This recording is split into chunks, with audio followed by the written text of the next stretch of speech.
Redaktorius ir vertėjas Petras Kimbrys nusipelno skaitytojų aplodismentų. Jis suredagavo per 50 veikalų, tarp jų Šventąjį raštą, išvertė Jono Pauliaus II tekstus, žymių rašytojų kūrinius. Už viso gyvenimo darbą Petras Kimbrys neseniai buvo apdovanotas Auksinės lupos premija. Šią progą šnekiname laureatą apie išskirtinę vertėjų redaktoriaus profesiją. Ir vertėjų redaktoriaus specialybės yra specifinės, man taip rodos.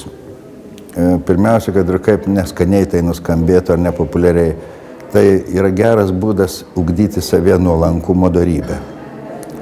Nors vertėjo darbas laikomas kūrybiniu darbu, redaktoriaus, ačiū Dievui, ne, bet visada yra pagunda verčiant arba redaguojant primesti kažką nuo savęs. Vat aš taip pasakyčiau, aš kitaip pasakyčiau, va čia reikia taisyti. O man rodos, pirmiausia, reikia įsiklausyti į originalą. Man labai patiko vieno seno, jau dabar mirusio poeto ir vertėjo Vaclovo Šiugždinio žodžiai. Jis dar sovietmečių nemažai buvo išvertęs Oskaro Milašiaus poezijos į lietuvių kalbą, tai buvo pirmą kartą verčiama ir panašiai. Vieni labiau nusisekė, kiti ne tiek, bet jis, atsimenu, sakydavo, kai man visiškai nesiduoda koks nors eilėraštis, aš atsisėdu, užmerkiu akis ir sakau, Oskarai, kaip tu parašytum tai lietuviškai, jeigu būtum rašęs ne prancūziškai. Tai va tas įsiklausimas, ką autorius turi pasakyti ir kaip tai geriau perteikti, man yra pagrindinis dalykas. Tai nėra galbūt labai tokia lengva profesija. Daug reikia praleisti prie stalo, prie kompiuterio, įsigilinus į tekstą. Mažai būna progų pabendrauti arba tik priešokiais pabendrauti.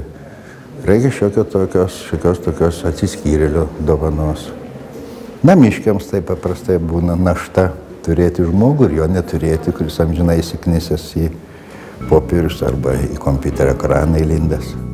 Petras Kimbrys džiaugiasi šiandienos knygų įvairovę, tačiau pastebi, kad šiuolaikinė vertėjų redaktorių karta daro nemažai profesinių klaidų.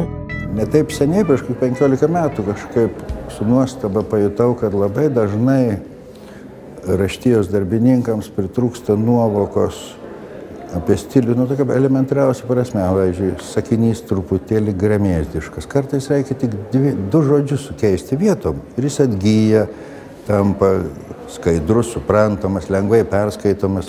Tai vat aš palinkėčiau tokio kruopštumo, atsisakymo savojo aš ir labiau susikoncentravimo į tą, su kurio tu tekstu dirbi.